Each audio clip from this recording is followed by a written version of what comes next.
Nike have really stepped up their game with the brand new Victory Tour 4. And you guys out there really seem to be loving them. But are they any good? Are they comfortable?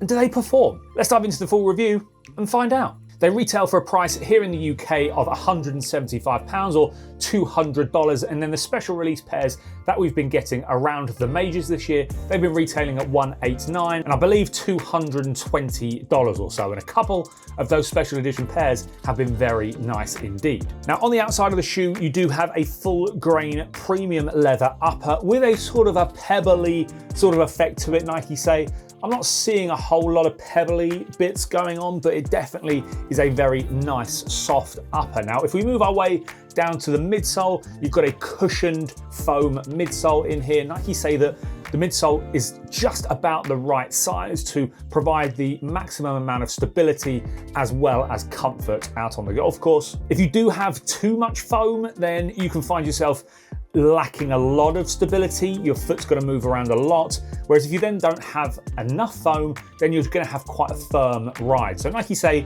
this sits right in the middle. And we're going to get onto whether or not that's true later in the video. Now moving down to the outsole of the shoe, I mean, by the way, how sick is the outsole design of this? This just looks, this particular model, this particular shoe is so cool. But moving down to the outsole, you do have a dual outsole system. You've got one front plate at the back, one back plate here, and you've got 9 spikes total. I do like a 9 spike. I don't like it when brands put just the 2 spikes on the back here. I do like 9 spikes. For me, I think the 9 spikes gives you the maximum amount of grip, and I do like a lot of grip from my golf shoe. So very pleased to see that this has got at least 4 spikes in the heel section. Now sticking with the outsole, you can notice the word fly plate here. So this is sort of the main technology that you have with this shoe, is you do have a carbon plate which runs from front to back in the shoe. Now Nike say that, and a quote on the website, Nike only fly plate. They're not the only brand that do a carbon plate in their golf shoe. Shout out to Painter. Painter provides you with a carbon plate. Now, Nike say this particular carbon plate is in here to assist with vertical forces during the golf swing, but also to provide you with added comfort while walking in this shoe. So it's doing both. And I would have thought, I know it's vertical forces when you're swinging and you're hitting shots, but I would have thought that the carbon plate in there would help with stability as well. So you shouldn't be able to move these shoes too much. Now, I was expecting to be able to move these shoes less than I could when twisting them. So the carbon plate is kind of not really providing, in my opinion, much stability in the shoe, but it's in there and it's definitely helping with that stability, because without that plate, I'd just be able to twist these all over the place. Upper's very soft, the midsole's quite nice and soft, so it is needed in there to provide that stability and that sort of rigidity throughout the shoe, but I don't think it's doing as much as it could. Moving our way to the inside of the shoe, Nike say that they've got their dynamic fit system, and it basically acts like a seat belt, they say. So if I get the shoe out here, you can sort of see this section in here. Now this is pretty similar to what you'd have got in, if I can just get that out. So you see that navy part in there? It kind of separates out from the side there, and that sort of wraps around your shoe. Now Nike is saying that that is in there to provide you with optimized fit and basically get the shoe to fit exactly how you want it to, so you're strapped in, ready to go during your golf swing. This isn't new for Nike. This is something that has been in a number of Victory Tour models so far. It's fine. The fit is very nice. It's definitely a locked in feel. They definitely feel very nice on foot. Now, one thing I do want to call out with the inside, and Golf Guy Reviews mentioned this in his video, which almost made me skeptical to not to want to buy these shoes. The tongue here, absolutely no sort of that central part where the laces pass through to keep the tongue in place. I can't remember quite off the top of my head what it's called, but the tongue slides. The tongue will just slide round. So during your game of golf, you will notice that will happen. I was wondering if it would happen to me or not. It did happen to me, and I just kind of wish it wouldn't. I don't think it takes much to put that little loop in there to keep that tongue in place. You won't sort of notice it so much when you're playing. If you don't look down at your shoes and your trousers might cover it, you won't notice it so much, but then when you do, you'll see just how much that has slid around to one side. And for me, it's just a little bit nitpicky. It doesn't really impact on the performance of the shoe, I just think that when you're making a shoe that's going to retail at £175 here in the UK, that you would add a really simple thing like that. So Nike, I'd like to see that addressed for maybe some of the models that we get later in the year for this particular shoe. And then if you do a revamp of this shoe, that has to be spoken about. Let's move on to the design of this shoe. I think, for me, this is one of the best looking shoes Nike have done, probably since the first Victory Tour shoe, or the Victory Tour Zoom shoe. I can't remember quite what it was called. Rory was wearing it sort of around, I guess, maybe 2019 or so. I used to really like the look of that shoe.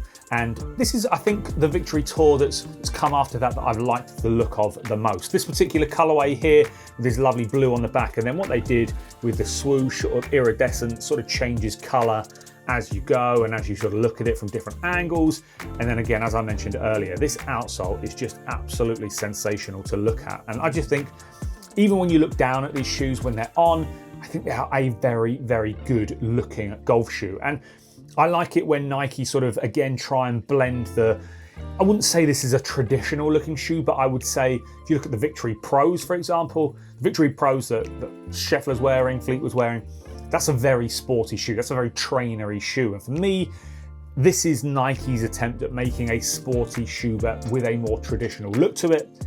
And I'm definitely here for it. That's a category of shoe that I really like. Painter do a great job in that category. And so for me, huge fan of the way these look, and especially this colorway. And then the PGA Championship shoe that we got earlier in the year as well, that navy and blue, or with a bit of gold. What a colorway that is. So yeah, great looking shoe by Nike. Now moving on to what they were like to play in. They were lovely to play in. They were very, very nice. I walked full 18 holes in them and didn't feel any foot fatigue towards the end of my round at all. I could have gone and done 36, and I think my feet would have still felt fine, which is really testament to the comfort that you get in these shoes with the plate in the bottom as well as the foam cushioned midsole. It does provide for a very, very nice feel. Are they the most stable golf shoes that you're going to find on the market? No, they're not the most stable golf shoes that you're going to find on the market, but I think that Nike aren't really going to try and make these the most stable golf shoes that you're going to find. I think they want to. I think they've accurately done this. They want to provide you with some comfort, but they don't want to make a shoe like a Premier Series, for example, that is just sort of all out stability. That's not really what Nike do. And for what they wanted to set out to achieve with this shoe, I think they've done a very, very good job. Again, as I said, really enjoyed playing golf in them. They're very, very comfortable, and they provided me with a decent amount of stability during the golf swing. Didn't feel like my feet were rolling around at all. So that's nice, but yeah, not the amount of stability that I personally want from my sort of tournament golf shoes, but still very nice to play in. Sizing and fit, I don't really feel like I know the best size for me in this shoe. Now, normally in Nike, I would wear a 9.5. These are a 10. I tried the 9.5s on and they just felt a little bit tight. And then I got myself a size 10. They felt a little bit better, but I'm sort of like a 9.75 in this shoe. So sizing wise, I think if you're in between sizes, go for a size up. If you like your shoes to fit a little bit more snug, then I think you could go for your true to size. I didn't experience any blisters in these shoes at all. They fit very, very nice and were very, very comfortable, as I said. So yeah, I think if you're in between, go up. If you like them snug, go true to size. You've got a great selection of colorways with this shoe, as I've sort of previously touched on. It's great to see Nike doing a lot of special editions around the majors. This for me, I think this was the launch pair. This for me is my favorite colorway of this shoe that has come out so far.